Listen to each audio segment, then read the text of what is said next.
Good afternoon, everyone. Thank you for joining us for today's FOA Live. If you're with us for the live broadcast, thank you very much for being here. And if you're listening to the show later, appreciate you taking the time. I would normally, Jennifer Katrulya, co-president of Family Office Association. Many of you I know, and certainly if we're new to meeting today, welcome and thank you. Normally, I would be accompanied by Rush Olney, my co-president. Rush is a little under the weather today, so we're going to wish him well and welcome him back next week. In the meantime, I'm going to hold down the fort today and want to start by thanking everyone who the pleasure of spending time with a number of you last week in Fort Lauderdale as we held the first Family Office Association Global Impact Forum. And I have had so many privileges as part of Family Office Association since we started together last year or the end of the year before. And that just continues to evolve and be a really meaningful and such a collaborative and supportive experience, and truly feeling like an extended family. And so last week, being able to come together for this Global Impact Forum, first, the number of people who made, travel arrangements that I know required a lot of work and rework to make that happen. Also, the incredible support system with regard to bringing on and agreeing to be among our speakers, and those of you who rerouted your schedules or drove the couple hours to get from Miami or elsewhere to Fort Lauderdale. Just the ultimate results of that impact meeting, I think, were incredible. And again, now to the challenge that was shared with us during the day at the forum last week.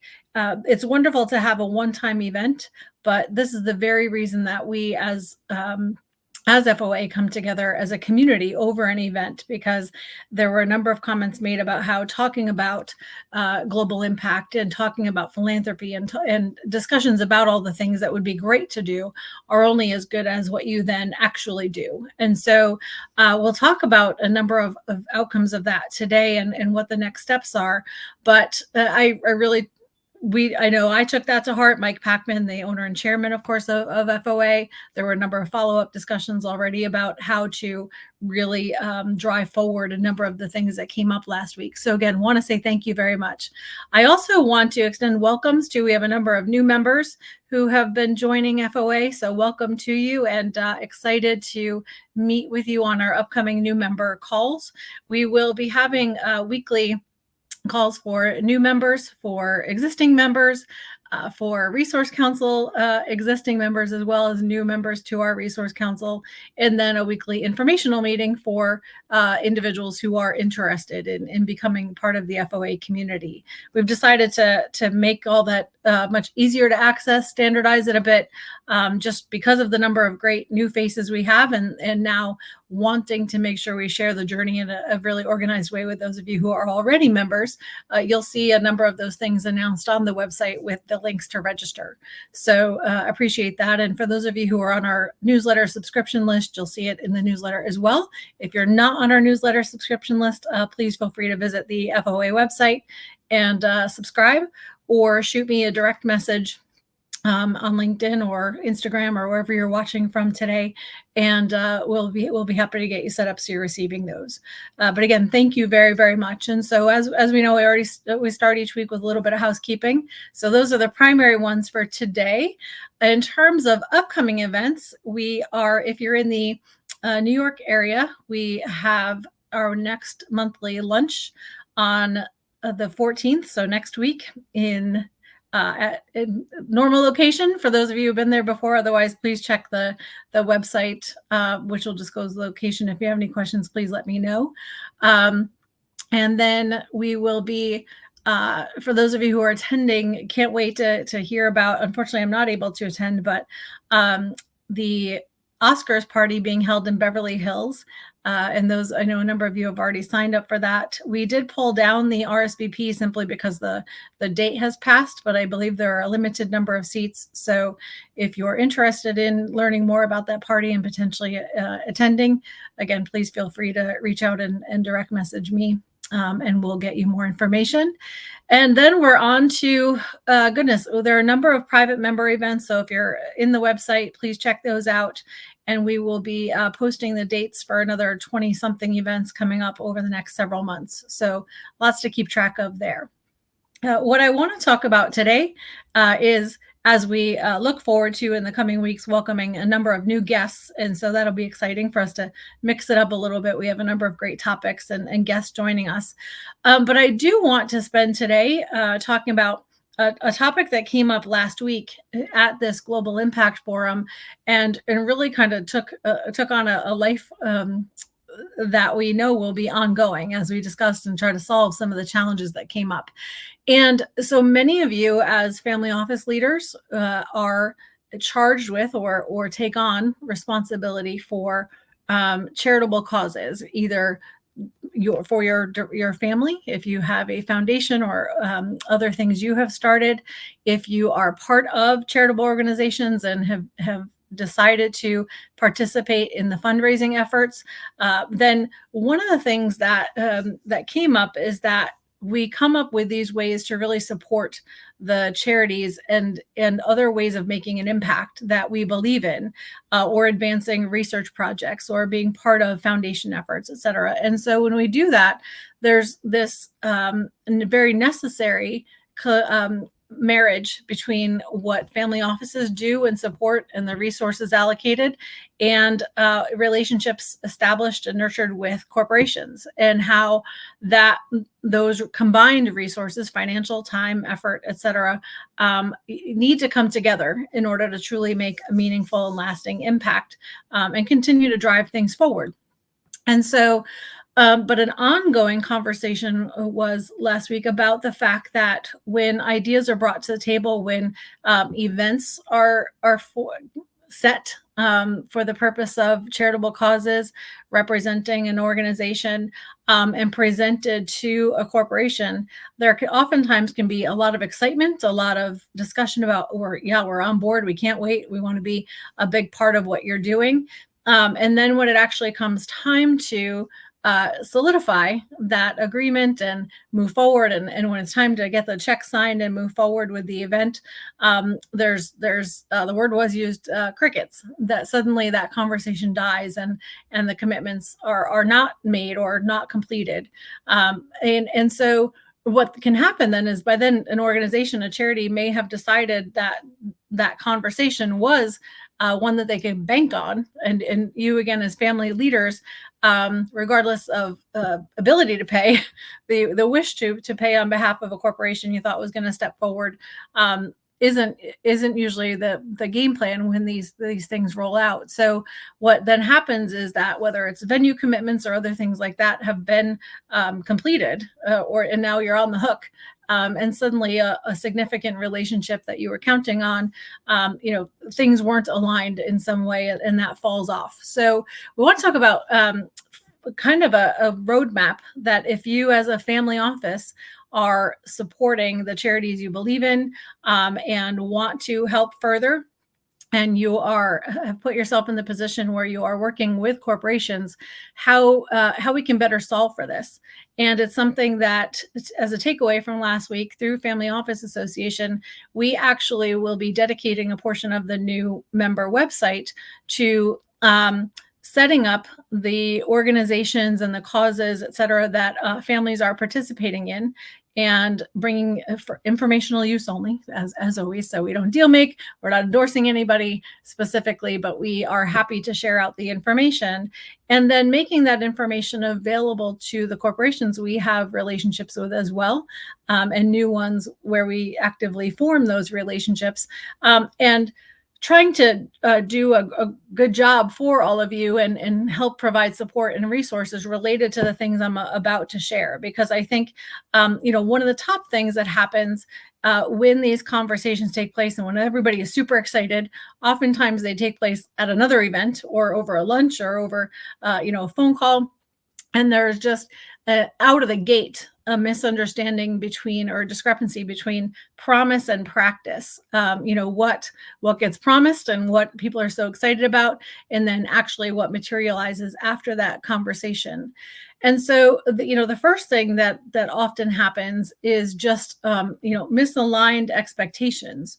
So if we are at an event and I am supporting a given charity or a given effort, and suddenly I think there's a commitment and we're excited to participate together, and then there's a follow-up there, the conversation I may be expecting is, oh yeah, you're all in at our highest level of participation, or our certainly in a meaningful role within the event or the cause that we're supporting. And we find out that we weren't on the same page when we had that conversation. So again, you as the family office leader or family office member find yourself in this position. And so one of the things that we find out, really needs to happen is that, both parties need to make sure when you have that initial conversation that some additional questions and some additional due diligence happens.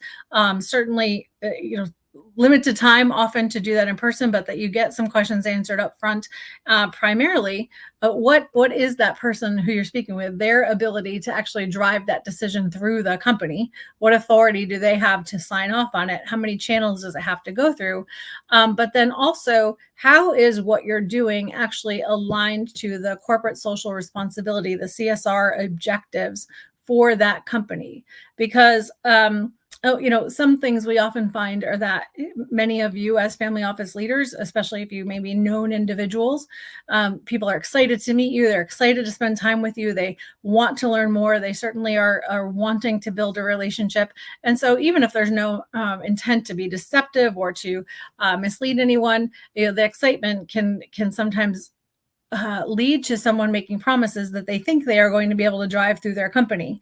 But you want to dig down, because if the individuals within the company making the decisions don't have the same specific attachment to the introduction, the relationship, the cause, then you need to get really down to the brass tacks of what has the company already decided they are going to support, what is the best aligned with their mission, and what are their benchmarks for ROI. Because especially as we move away from where private money and private decisions and private companies get to drive these relationships, and certainly in the age of private equity, where it's down to bottom line and whether this is furthering the mission of that corporation, or certainly again publicly held companies, you are in a position where at the end of the day, your request and your relationship is going to be measured against those CSR objectives. And if they don't align, you also need to make sure that you have an internal advocate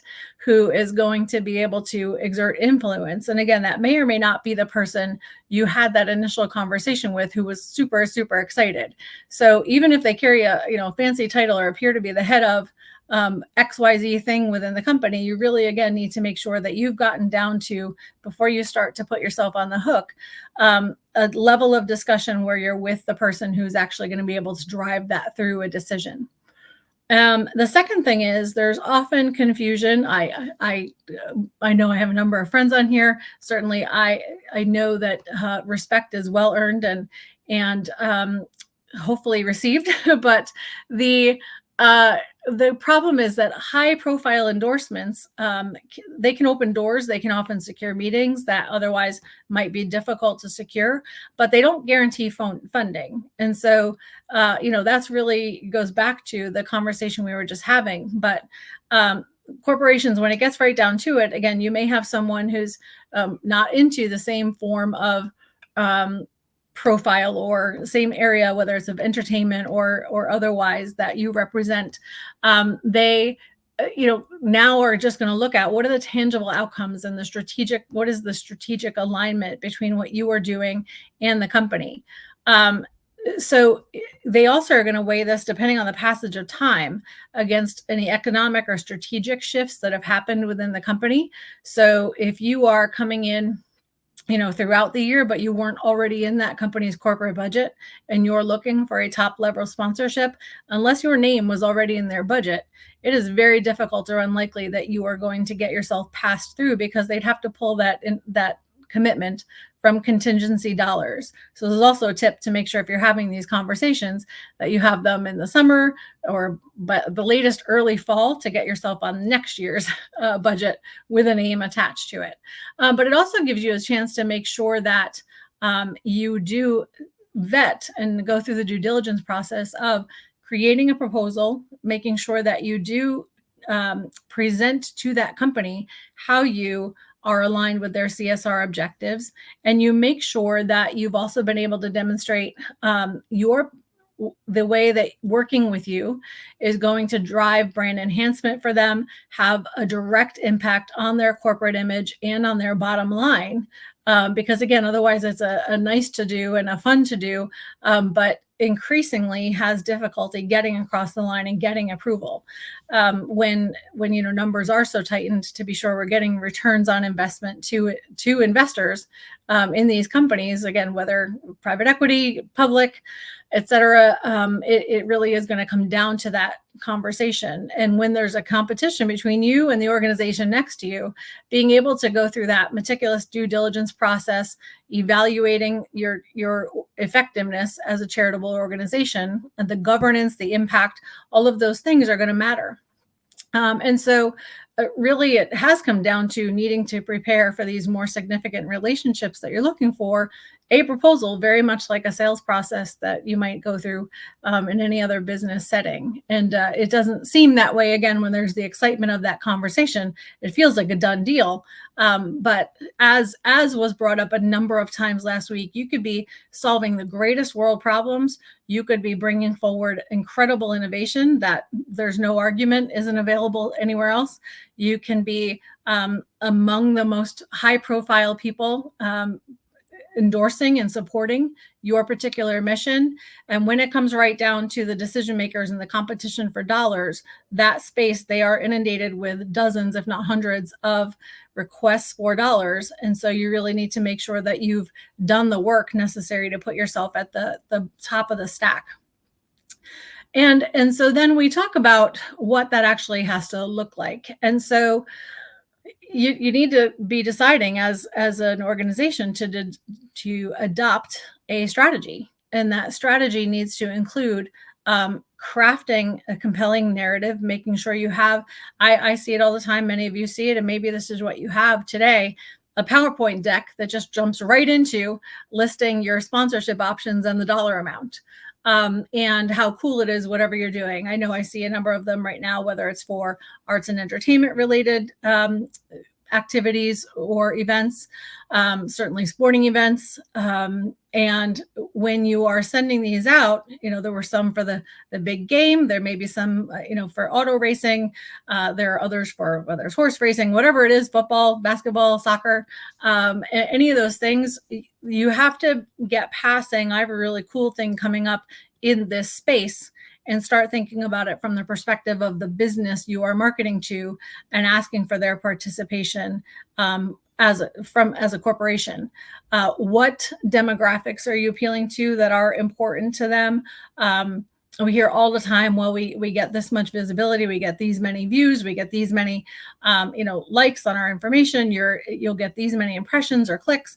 And so at the end of the day, that doesn't matter as much anymore, because those numbers are being posted by any number of people. So it's just not getting the same airtime or the same buy-in that maybe it once did. And again, as you're dealing with these large corporations, they are getting that visibility in a number of ways already. So by itself, that's not going to get you over the line.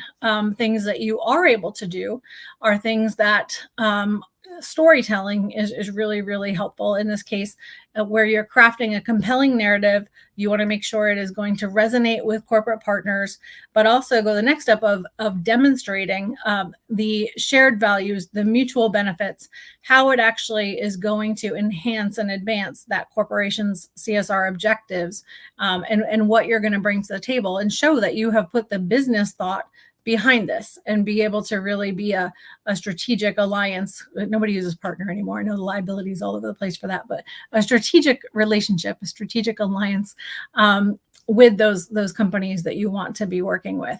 Because again, if it comes down to some really even if it's amazing, the experience they're going to have in one night, that now has revealed itself to be a really, really nice evening or a really, really nice weekend or a really nice event, versus having the ongoing benefits for the company that they need to expect out of this.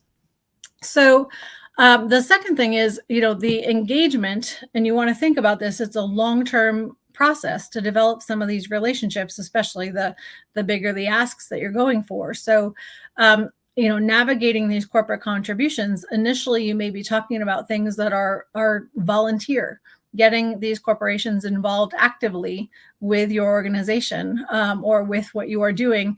Again, we always want to separate philanthropic efforts or charitable efforts from overall global impact, because those are not the same thing.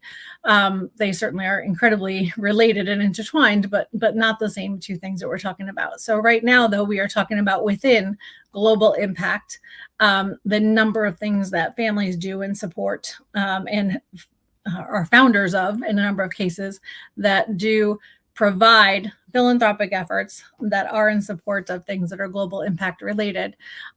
This really becomes a business plan and a strategy, not dissimilar to other corporate efforts and to other business growth.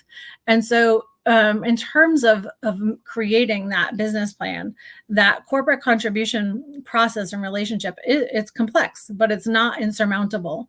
So the checklist items as we leave the meeting today are, strategic alignment. How is what you're doing? Because I know even for the Family Office Association, we are approached frequently with, hey, this would be a great thing for your families, or this would be a great thing to participate in. And I'm doing something that's so meaningful and so incredible. It would be a wonderful thing for FOA to support.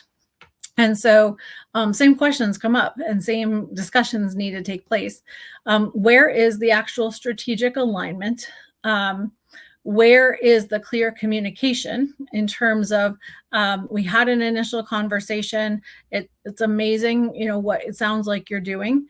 Now we need to get down to the business of it, because oftentimes too, the fact that corporations can cut larger checks if they choose to, or it's perceived that they can, equates to some thought that they will pay an incredibly high per person a dollar amount. And so example would be that in the past I've been approached, and I know others have as well, with, hey, we're looking for a $100,000 sponsorship, and that will allow you to admit 6 people or 12 people or 20 people to this event. Well, that starts to matter significantly, because once you tell me that I might think that my $100,000 sponsorship is going to get me 50 people or 70 people into your event or participating in your event as guests.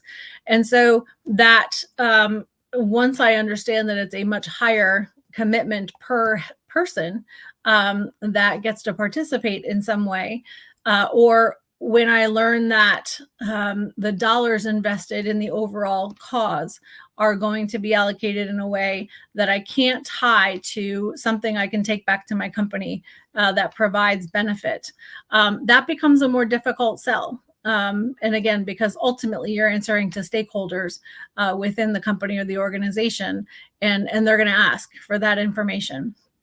And so from that strategic standpoint, you want to be able to have, again, that clear communication as a pretty quick follow-up to the initial conversation when everybody's super excited.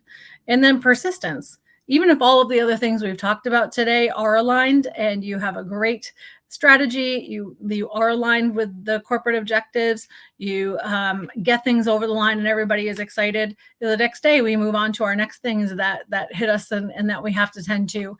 And so then everything else, is exciting or not, can end up by the wayside. And so that persistence and that right balance becomes really, really important in order to move things forward quickly before, as I mentioned earlier, you can have economic or other shifts in the corporation that can just change their ability or interest in participating with you. Reviewing your partnerships, your previous partnerships and what the success stories have been and are now, and communicating those to the partners you want to work with, critically important. And so if you take all of these insights, we'll be happy to post out a little blog that follows this and share the steps with you. But by and large, most of the families that we have the opportunity to interact with are in some way involved in impact. So with or without a charitable component, which I would argue still has a lot of overlap to what we're talking about today, but particularly if you are the founder of or participant in a charitable organization or a foundation that is dependent on relationships with corporations, it's really important to do this in a very methodical way and make it an ongoing process versus even focused on a specific event, and do it well in advance. I have others, coming up to me at this point, and I hear conversations, or I'm directly involved in them, where the events are a month out or 3 months out, or they're October. And quite honestly, again, in most cases, those are asks that are way too late. So we want to get ahead of that again, and make sure that we help you as participants in our community, have better success going forward. In the way that we will be solving this, as I mentioned, or helping to support solutions for this, as I talked about at the start of the show today, is really to build out within the website conversations with a number of corporations we have relationships with, what their CSR objectives are, so that we can share that out through the site. And again, more information about the organizations that we are working with, that you, our members, are working with, and what the opportunities are, and what support is needed, and how companies can attach and create a much, hopefully a tight matching system, and help take everything we've talked about today and move it down the line by a few steps. So we will, certainly look for follow-ups there. I'll post some of this out on the FOA LinkedIn and other social spots for follow-ups. If you have any questions or do have follow-ups, please feel free to let me know. Again, shoot me the DMs. I have a little catch up to do from the end of last week, but I will be returning any messages over the next day. And again, thank you so much for joining me. If you're on live, if you're playing this later, really, again, appreciate you taking the time. We and Rush always does this at the start, so I didn't. I know I said good afternoon to all of you, but good morning, good afternoon, and good evening, wherever you're located and whatever time you watch or play this. And certainly wishing Rush well in his recovery. So he'll be back again with us next week. Thank you very much, everyone, for your time today. Really always appreciate it. And we'll see you next time.